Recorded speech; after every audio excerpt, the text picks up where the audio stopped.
Thank you everybody for joining us for this video today. Our topic of discussion today is something which is dismissed even before a discussion in India, offshore wind.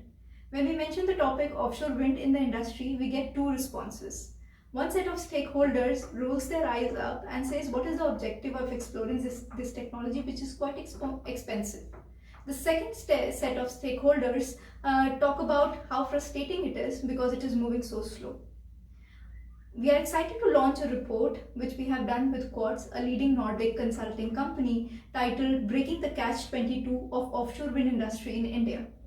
The report talks in detail about the opportunities and the challenges for the various stakeholders in the sector today and in the country. I am joined today by Mr. Siddharth Jain. Thank you. MD and founder, MEC Intelligence. Siddharth has been working in the European offshore wind industry for almost 10 years and has looked at some of the most pertinent questions. In our discussion today, we will be discussing some of the most important insights that we have from this 40-pager report and to give you a square root of the report. Thank you, Siddharth. Pleasure. One of the first questions that I have, Siddharth, is that when did the discussion on offshore wind start in India, and what is the background of the technology?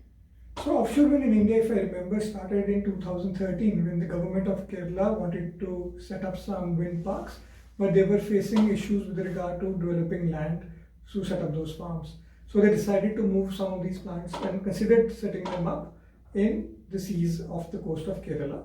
But this activity then stopped, and then in 2015 the central government did an analysis and announced a policy to set up offshore wind plants in India. In parallel, around 100 megawatt project was conceptualized off the coast of Gujarat by some private players. Then in 2017 the government of India started working with European Commission backed a consortium which included a lot of technical consultants, and two consortiums were formed which were 4Wind and 4Peak, to explore the potential of offshore wind in the states of Tamil Nadu and Gujarat. And after that report came out in 2018, the government announced an expression of interest for setting up 1 gigawatt of offshore wind tender off the coast of Gujarat. And they announced a target of 5 gigawatt of offshore wind by 2022 and 30 gigawatt by 2030. So it started 7 years ago, and some announcements were made in 2015, but the activity picked up pace during 2017 and 18, and right now the expression of interest is out. And I think it is quite interesting to see that this has been an ongoing discussion for almost 7 years, and industry has been trying to stop something. Moving to the lens to the global industry, what is the genesis of offshore wind industry? Where did it start, and why is there so much excitement about the technology today? Yeah. So offshore wind industry started in Denmark, and the primary reason was that the government of Denmark wanted to install a large number of wind parks, but they were facing a lot of issues from the local communities. So they decided to set up these farms in the seas. And looking at the cost promise of this technology, areas in the North Sea which were conducive to offshore wind farms started to get developed. So governments in UK, Netherlands and Germany started developing offshore wind areas and invited private players to explore this technology further.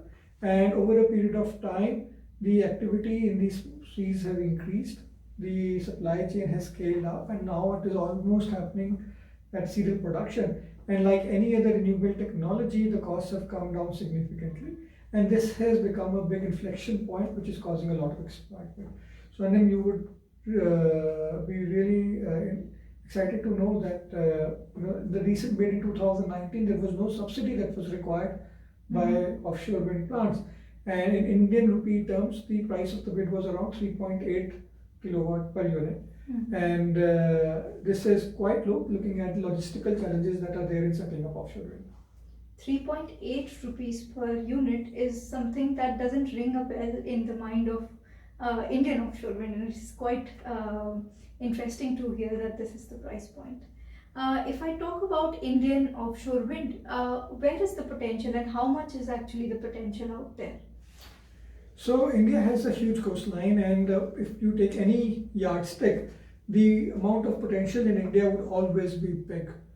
But what is important here is to know is that what is our resource quality and what is the soil bed conditions, and this is not mapped, so we really don't know how big is the potential.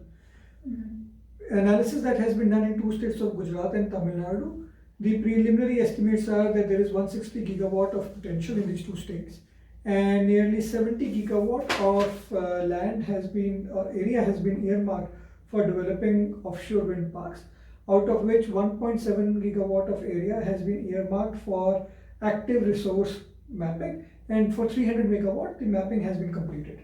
And are there any preliminary results that have come out from this resource mapping, especially for 300 megawatt? Yes, so this 300 megawatt is situated in the area of Gujarat, and the preliminary analysis shows that the wind speed is in the range of 6 to 7.5 meter per second, which is quite low as compared to what is there in Europe, which is 10 meter per second plus. But the soil bed conditions are quite similar, which is sandy. So that is on Gujarat, and preliminary estimates on Tamil Nadu, which are, because of the wet mass that has been installed in Dhanushkodi, the estimates of wind speed are between 7 to 8.2, 8.5 meter per second. These are still lower, but much better than what we have seen in Gujarat. And I understand a bit of background that there is a lot of potential, and theoretically it makes sense, but I will no longer beat around the bush and ask the question which is on everybody's mind, that India has so much wasteland, it has access to so much onshore wind, solar, and the wind resource, to be honest, in the offshore is something which is comparable to the best sites in onshore. Then what is the point of it, and why should we bother about offshore wind at all? So I think when we talk about onshore wind and onshore solar, we mostly think about putting wind turbines and solar panels on the ground, but there is also a part of evacuating the power from these parks. In the past few years, we have seen that this has become a big challenge, and most of the delays that are coming up in the installation of projects have been because there is no proper evacuation infrastructure, or it is coming with a lag as compared to when the projects were coming. So if you look at the plan of Government of India, that is 375 gigawatt by 2030, this will mean that we require 30 gigawatt to 35 gigawatt of new evacuation infrastructure to be built every year, where there is good resource. And this is very hard. In the projects that we have done in the past, we have seen that some of these evacuation lines run into 100 kilometers, and it is not easy to get access to those sites because they pass through a lot of different features. Sometimes you also require to cross railway tracks, which is very difficult to get permissions on. So building that is one thing, but being able to build that is also very important. So in our opinion, around 200 to 250 gigawatt of evacuation infrastructure could get built, which means 100 to 175 gigawatt of renewable energy might be challenged. In the most optimistic scenario, at least 50 to 60 gigawatt of renewable energy might not get evacuation infrastructure. And currently, I believe the pace is somewhere 20 gigawatt. Yes, you are right. And then the second, leg of this plan is to put up a large number of coal plants, and Government of India has earmarked 91 gigawatt of solar projects to be built between now and 2030. We expect not more than 47 gigawatt to come up because of the financing pressures that coal will get in the future. We have already seen so many NPAs in the coal sector. We are also seeing that some of these projects which are in the pipeline are getting stalled or getting cancelled. And moreover, there is severe pressure to weed out fossil fuels and put carbon pricing. So we don't know how the coal plant will work for 25 years and whether finance will be available, when these coal plants are required to finance. So even in that scenario, there might be a shortfall, and we would need an alternative technology which is green and sustainable. And if onshore wind and solar cannot be evacuated, then we must figure out what is the alternate technologies. And offshore wind, we believe, could fit in that role where they provide green energy which is also sustainable. And in context of the COP21 targets that the government has set for itself and is on course towards, it is very important to continuously choose these green options which are available. I agree with you, and we have such a huge coastline. It is imperative that we need to map this resource.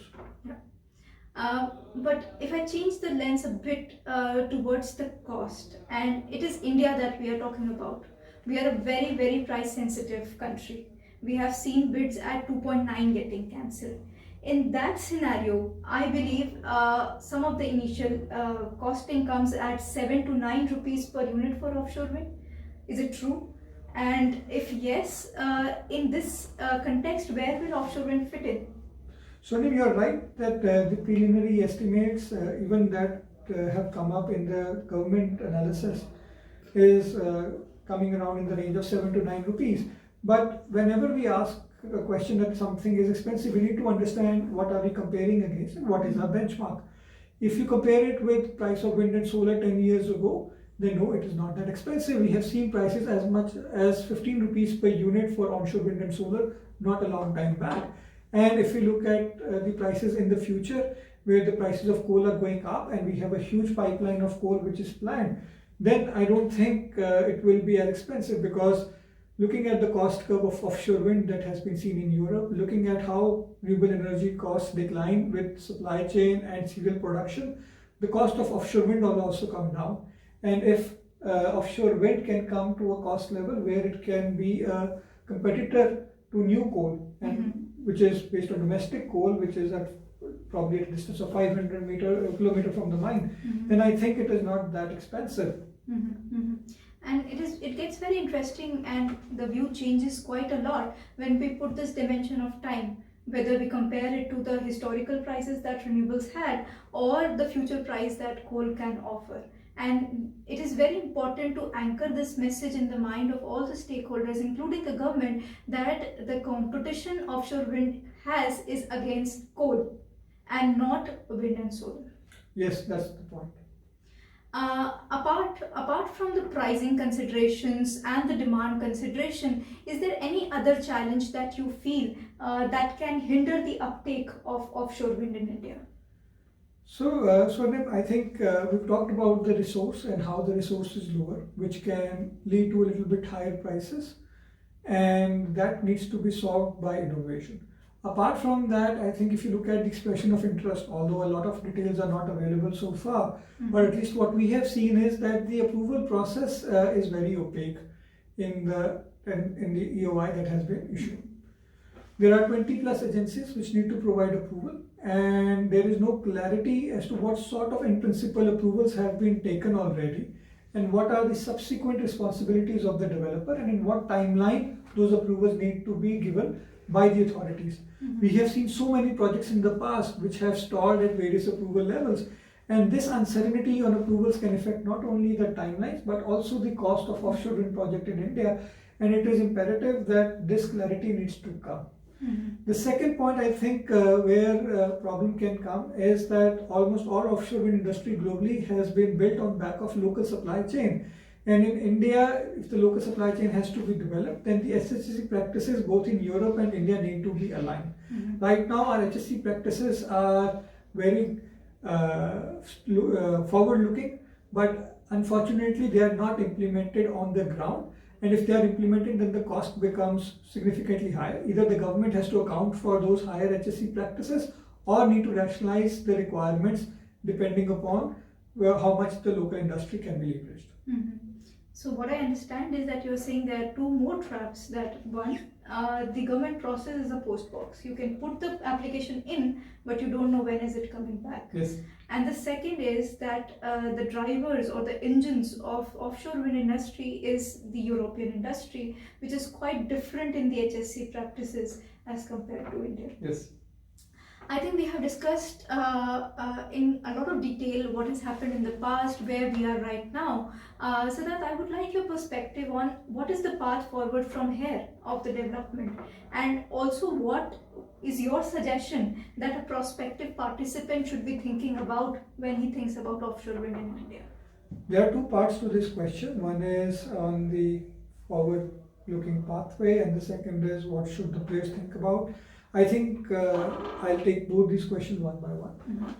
What the government has done with the announcement of tender is that it has made the entire industry sit up and take notice. So that is a good thing. But I think now is the time when the government has to back this up with a roadmap, where they clearly announce the kind of pricing expectations that they have, and how they are going to support the industry to drive the cost down to reach that level. Almost all the players we have talked to are eagerly awaiting for the next steps from the government. And I think a clear announcement of a roadmap to back the ambition would be very relevant. Even if we were to achieve 5 gigawatt by 2030, it will be a big target to achieve and will make India one of the most attractive markets. Mhm. If you look at the tender process in Taiwan, they started with an FIT based tender where for the first two projects the bid price was high and was guaranteed. This was to make the supply chain develop in the local market. And then they moved on to competitive bids where the prices reduced drastically and were among the lowest in the world. The- And sorry to interrupt you there, but Taiwan has been very, very interesting case study, and all the supply chain players always mention it because there has been a supply chain development, there has been some of these bids which moved to competitive bidding and very good price points. And why did that happen? And what do you think were the factors there? I think the initial guaranteed price that the government of Taiwan gave allowed a lot of uncertainties to be mapped into the financial models that these developers built so that they could work with the bankers to secure finance. And once the demonstration projects were done and there was profitability and certainty on the risks that were there, then the prices got down. Please continue. So, and the second part of the question was around what should the players do. I think players also have a responsibility to tell the government about how much is the cost level that they are looking at, and does that cost level translate to India, and will that be comparable to the cost of coal that India is likely to need to meet its energy requirements in 2030. I think some working groups and thought groups should be set up where the government and the private participants work together to develop the cost trajectory and to make sure that there is complete transparency between the development of the technology as well as the development of the industry. The second thing that the players do is to do with the HSC practices, where they need to get comfortable with working in an Indian environment and how the differences in temperatures and the local cultural practices impact our HSC systems. I think that is equally important as much as lobbying the government to develop a roadmap. Can you give us a brief about what is the report about, and how does it answer some of the questions which are hanging in the air for quite some long time? So the report talks about the overall conundrum of price and cost, where we compare the price of offshore wind today with the price of different sources of energy that India has an option of installing towards 2030.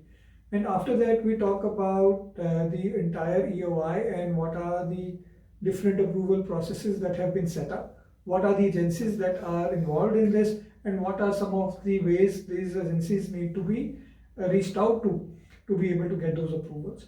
And the third part of the report talks about the supply chain, where we deep dive into each and every aspect and understand what is available locally and how much of the supply chain can be accessed globally and what sort of legal restrictions are there. And I think players who read this report will get an understanding that access to any of the supply chain elements in India is possible, but some local capabilities need to be built. I think this is really interesting, and our session has been super insightful today. Thank you for giving your time to us for the discussion. Pleasure. Thank you. And thank you all the listeners for staying with us in the full length of the video. Please download our teaser around the report that Siddharth just mentioned. The teaser highlights some of the key insights in the report. And for a full access on the report, write to us at info@MEC-Intelligence. I will repeat that, info@MEC-Intelligence. We are also planning a parallel session taking all of your queries that you submit to us into a separate Q&A and trying to answer some of the questions that is on the mind of the industry. Register for that in the link in the bio, and look forward to seeing you again. Thank you so much. Thank you.